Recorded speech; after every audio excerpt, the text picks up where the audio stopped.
What is going on, everybody? It is your boy, the Monkey Man Chrisfernape here, back with another video. We are back, people.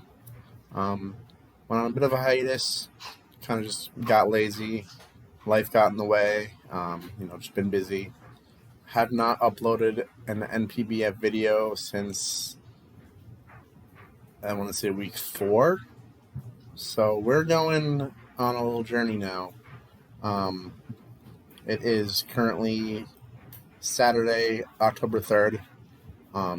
We are currently nearing the end of week 7, but again, I will be uploading my content for my content for week 5, week 6, and then my week 7, most likely in 3 separate videos that will most likely go out one after the other. So expect like 3 videos or so, coming at you in the next like 24 to 48 hours. So, that's cool. Got to play a little catch up here. I've been trying to keep this weekly content for the league. Like I said, I've been slacking. That is my bad. But we're ready to get back in the swing of things. Like I said, we're in week 7 currently. We'll get to that. But first, let's travel back in time a bit to good old week number 5. The previous week, week 4, you saw in the video that I took on the Nottingham Near Legos in a losing effort. But let's see what week 5 has in store, where I took on the Atlanta Dragonites and their steel types. So my Tempe Toxtricity with my flying types. We'll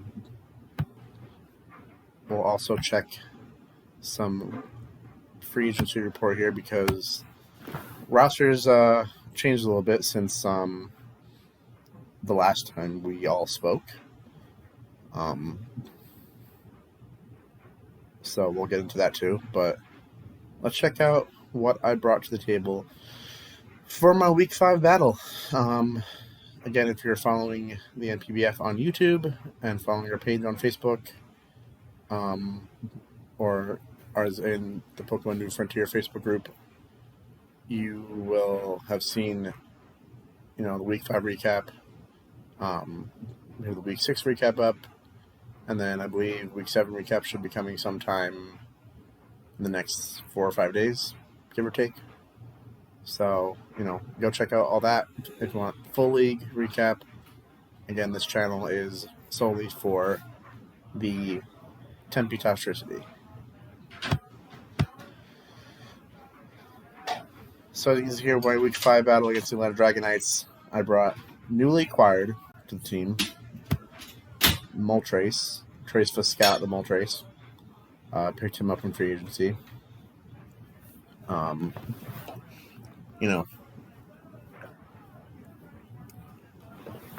Taking on Dave Steel types here really needed a hard-hitting special attacker, and Moltres fits that mold. I slept on those heavy-duty boots with the flame body ability. Gave it flamethrower, ancient power, roost, and fire spin. Next up, you have Puff, the Magic Dragonite. I gave it a rocky helmet with multi-scale, fire blast, earthquake, extreme speed, reflect. Fire blast for the steel coverage as well as earthquake to hit, things like extra drill and others. Extreme speed to chip down and outspeed any stand rushing shenanigans, anything like that, and reflect with rocky helmet to tank hits and, get some damage off. Next up is Uncle Ground, the Lender's Therian. I put a band on it with Earthquake, Rock Slide, Superpower, and Explosion. Explosion, that, last-ditch kamikaze effort. Rock Slide, good for, hitting that Skarmory that he has. Earthquake Stab, Superpower, coverage. So, all around solid there. Next up,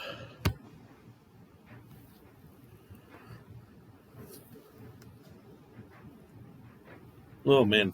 Next up, we have Zeus, the Thunderous Therian. I popped a Charty Berry on it to tank those rock type attacks with Volt Absorb, obviously Focus Blast, Substitute, Nasty Plot, and Thunderbolt.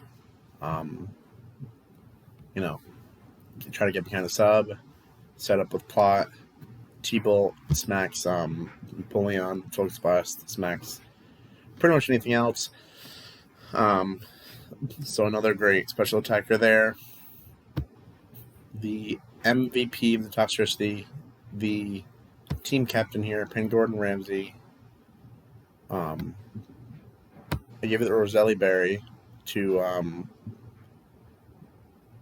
try to maybe take a play rough from like a Azumarill or something.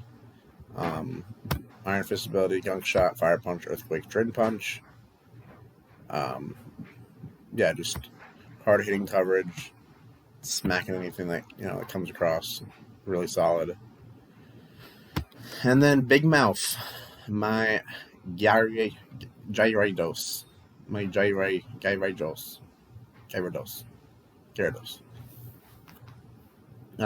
Dragon Dance, Power Whip, Earth, Waterfall, and Earthquake. Again, just set up, sweep. Got that Moxie, just doing big damage to Dave's team. And those are my 6. And let's see how I fared in battle. Let's get right into that battle.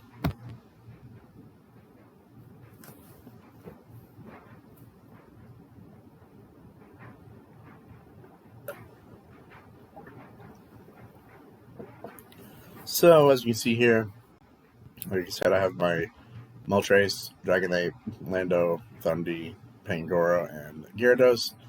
Dave and his Steel team came to this one with Mega Aggron, Skarmory, Celesteela, Empoleon, Excadrill, and the Aegislash. So let's see what went down in this battle. We're going to switch sides.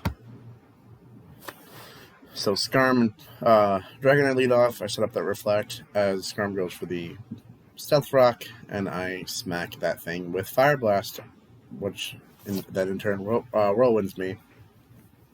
Switches into Aegislash, who switches into a Fire Punch, getting good damage there. Goes for the King Shield here, but I'm not choiced or anything. I go for Earthquake, switch it up, and then keep him on his toes with another switch up there, catching Celesteela with a Fire Punch, and knocking Celesteela out. So, a big threat, a big nuisance, and Celesteela is gone early, which was great for me. Like I said, Gordon Ramsay just doing a lot of work for me. The Fire Punch, Earthquake, back and forth there was really good for me. So down goes Celesteela. And comes Excadrill with Earthquakes as I Earthquake back. I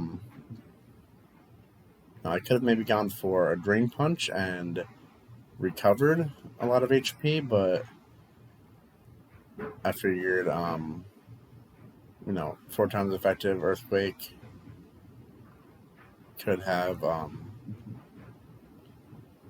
suffice as well. If I did Drain Punch, he could have gone back into Aegislash and caught that.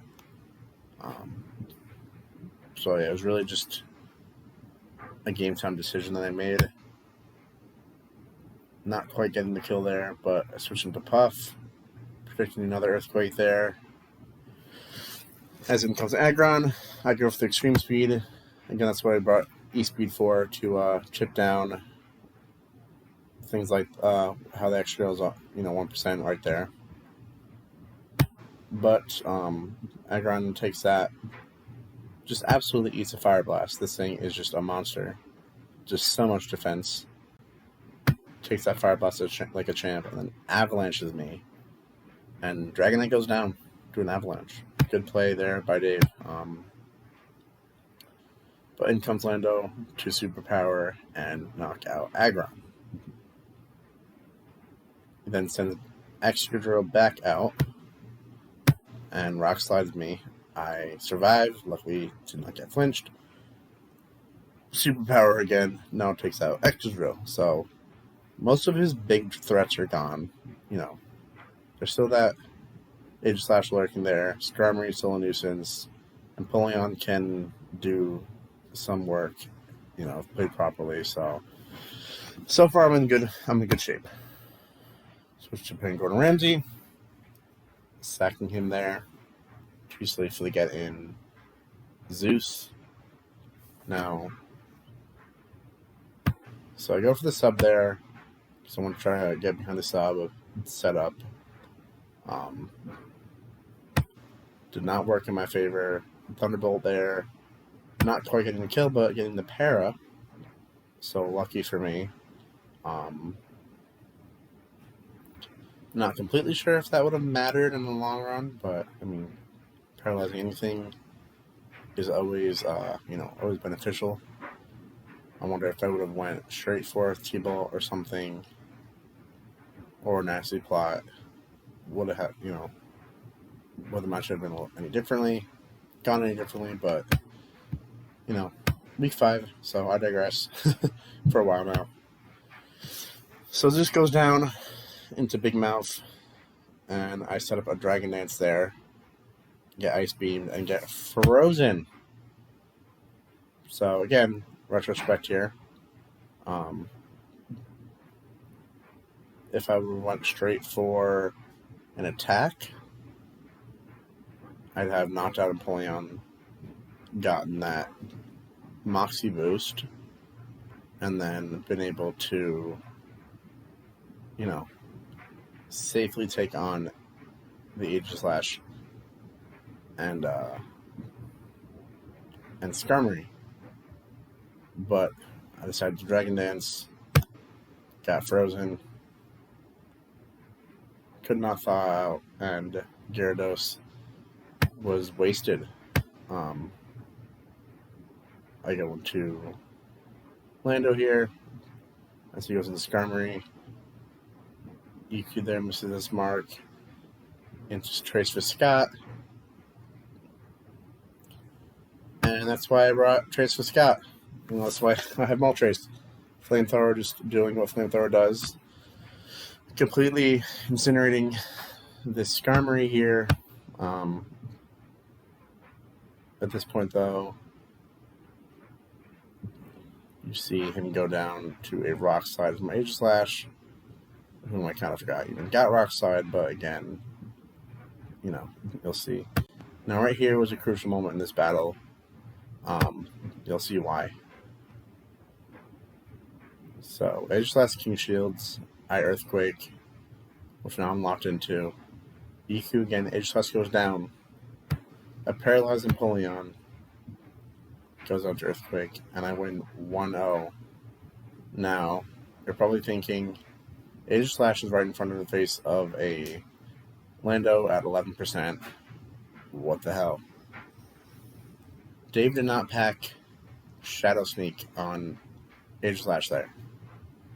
I was faster, and Aegislash did not have his stab priority move.